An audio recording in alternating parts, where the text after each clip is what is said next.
Ça, c'est le gazoduc qui relie la Russie à l'Allemagne.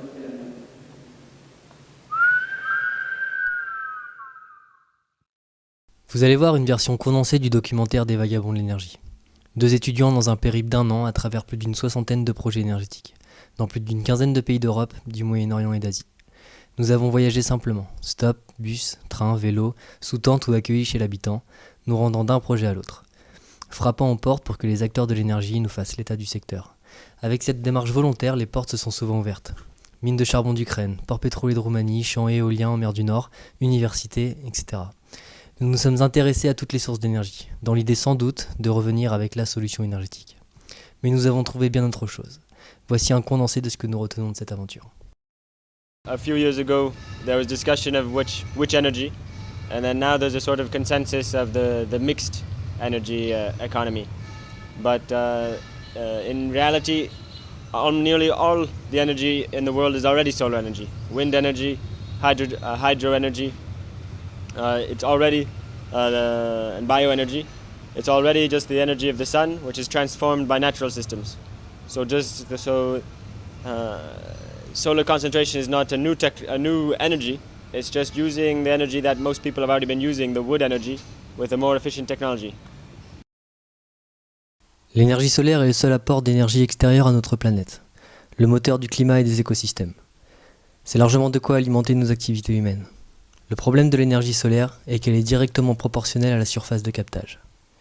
Économiquement, une activité consommatrice d'énergie solaire préférera l'espace des campagnes, plutôt que la ville et son prix élevé du mètre carré. L'organisation sociale actuelle n'est pas construite sur ce modèle. Le rythme de nos activités s'adapte difficilement à la ressource disponible, à la saison ou à l'heure de la journée. S'adapter à cette ressource serait plus un changement social que technique.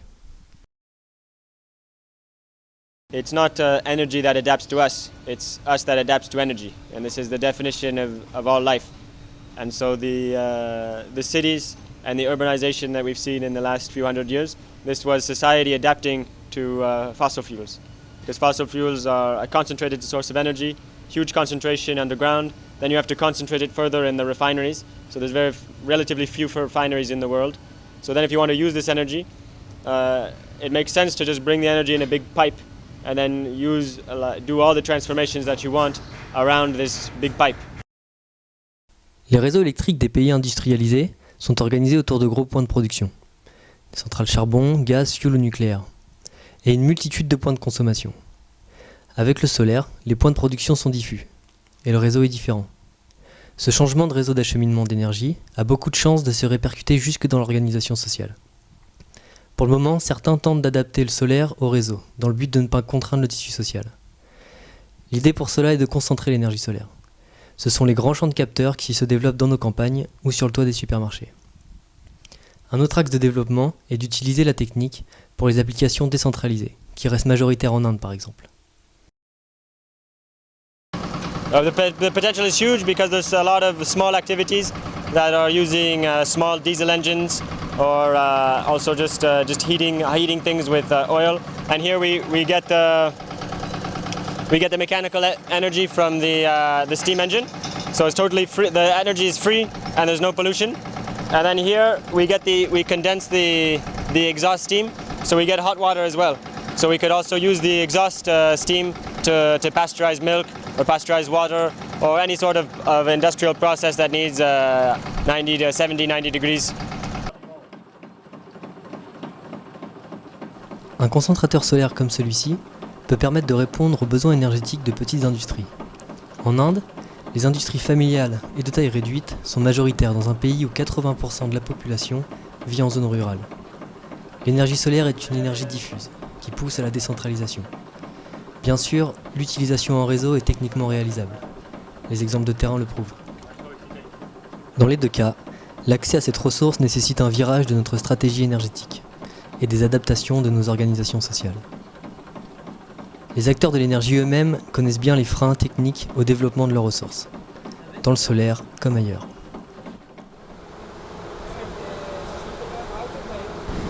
The depth of this well, 2073 meters.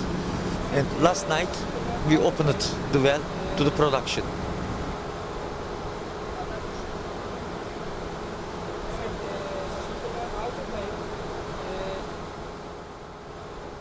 And the interesting thing about geothermal is that geothermal energy is always in a place where the earthquakes are.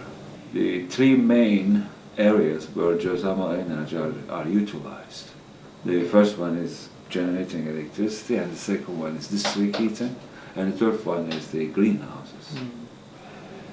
The installed power in this country is about 44,000 megawatt. And of this 44,000 megawatt, only 100 megawatt is the geothermal power plants.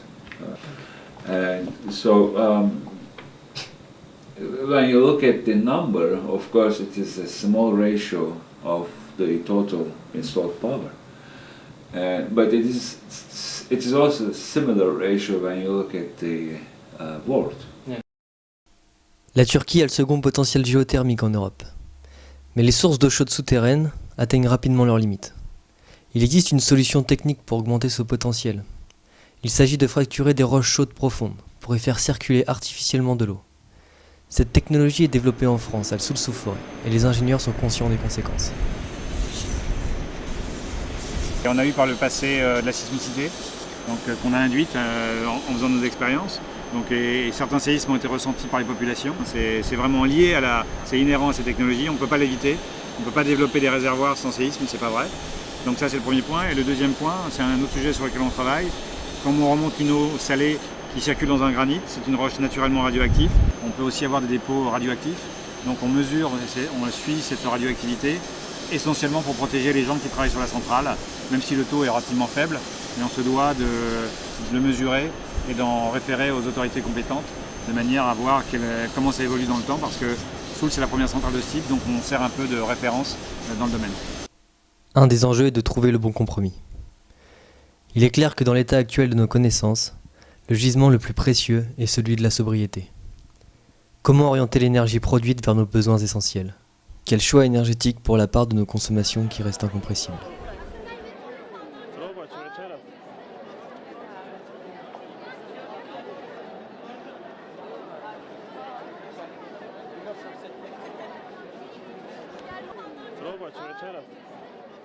Inside here is 2 generators. They are producing electricity from the power that we catch via the turbine blades. Is there other company working on this kind of project, producing electricity with current and tidal? There are several companies, Okay. but we are the only one who's floating. All the other one is placed on the bottom of the sea. Okay. Yeah. Will it be a steady production of electricity, or it will be like also like windmills? Like Yeah, not, it also will like- be fluent. Also Yeah. like windmills, but we can we know when we are producing. We can predict it in exact, not in a minute, but Yeah, in 10 minutes. Okay. So we can say, okay, it's going to start there and stop there. Okay. Cette hydrolienne a été lancée dans les îles Lofoten, au nord de la Norvège. Dans cette région, cette technique pourrait produire 2 fois la quantité d'électricité consommée. Ce n'est pas le cas partout, bien sûr. L'énergie des courants marins, tout comme la géothermie, peut être utilisée dans certaines situations. Leur potentiel de développement a des limites, mais un développement raisonné est très pertinent. Quoi qu'il en soit, un facteur de taille doit être pris en compte. Les habitudes sociales. Notre prochaine étape se situe sur la côte sud de la Turquie. Les toits des immeubles sont recouverts de systèmes solaires pour la production d'eau chaude. Parfois même certains capteurs se font de l'ombre. Aucune politique énergétique n'est responsable de cela. Ce choix est culturel, un choix par défaut, comme le chauffe-eau électrique en France. Bien sûr, le climat est très propice à cette technologie. Oui, tout comme au Liban voisin, qui se situe à une centaine de kilomètres à vol d'oiseau. Au Liban, la situation d'ensoleillement est la même, mais la capitale est pratiquement dépourvue de capteurs solaires. Pourtant, le pays est alimenté par de vieilles centrales au fioul livrées par camion depuis l'étranger. Les coupures d'électricité sont quotidiennes partout dans le pays. Chaque immeuble est équipé d'un groupe électrogène pour pallier aux coupures et alimenter entre autres le chauffe-eau électrique. Cette situation est paradoxale et aussi illégale. En effet, la fourniture d'électricité est un monopole de l'État au Liban. En termes de politique énergétique, les habitudes sociales sont plus fortes. Nous avons tenté d'en savoir plus auprès du ministère de l'énergie du Liban. Le Liban importe quelque 97% de ses besoins énergétiques, avec une facture énergétique qui En 2008, ça a été quelque 3,5 milliards de dollars. Donc il y a une facture assez grande pour un pays aussi petit que le Liban. En plus que ça, le problème, ou bien le plus grand problème pour le Liban, c'est dans le secteur de l'électricité. Durant l'été, ça devient très grave et on peut avoir des coupures de quelques 6 heures, 8 heures, ça dépend. Parce qu'en été, tout le monde utilise des airs conditionnés, donc la demande augmente et on a les problèmes qui deviennent plus graves. Durant l'hiver, le printemps, l'automne, c'est moins grave. Ça peut être quelques 2-3 heures par jour. Donc, en cas de coupure, les générateurs privés, c'est les générateurs privés qui produisent de l'électricité. Donc, mais les fils sont les fils, c'est-à-dire les câbles. Le générateur, c'est un réseau tout à fait à part. Mais le générateur, le réseau et tout ça, c'est illégal. Maintenant, puisque c'est dans le statu quo, on essaye de trouver une formule légale pour que ça marche d'une façon normale. Il faut l'admettre, même si c'est douloureux. Les choix énergétiques reposent moins sur le critère technique rationnel que sur les habitudes sociales. L'enjeu n'est pas de savoir quelle source d'énergie pourra remplacer les énergies fossiles. L'enjeu est de comprendre qu'une source d'énergie ne peut trouver sa place si les constructions sociales ne peuvent la recevoir. Les choix énergétiques supposent des choix de société. Il est impensable d'imaginer une transition énergétique en ne s'appuyant que sur la rationalité technique. No, it is not possible. Petroleum, I feel that there is no any alternative of the petroleum. We have some alternatives for solar energy, wind energy, biomass energy, etc. But I personally feel that the present lifestyle based on huge wastage of natural resources cannot be sustained by the natural energies like solar energy or hydel power or wave power or geothermal or any kind of energy. From the very childhood I am a farmer's son and we were producing groundnut in our farm. And since my childhood I was thinking that why our groundnuts are going to cities and oil is coming back, why not to have a small oil mill? That was my cherished dream from childhood. So when I became engineer and I started thinking that tiny oil mill should exist somewhere, then I found it and then I started this industry. When I was selling tiny oil mills here in nearby area near Rajkot, there was a severe shortage of power in villages. So electricity was out of question to think to work with in villages. So diesel engines were used everywhere. So my almost 500-600 tiny oil mills are running with diesel engine even at present. So I thought that if we want a self-contained autonomous economy, then diesel comes from the foreign countries and we should have some alternative of it to produce our own power.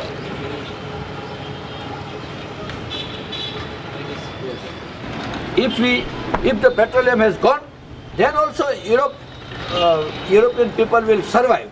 But the transitory period will be a horrible thing because they are employing transport at the moment and transport will be stopped due to the shortage of petroleum and then they may come to problems temporarily. But the human mind will find out the solution, how to survive. And for this, wherever technology is required, consult the Indian people. We will be able to develop such type of small technology. And very genius people in America also are there, in Europe also are there, who actively thinking for humanitarian way of life. So these people can be consulted and new way of lifestyle can be created everywhere.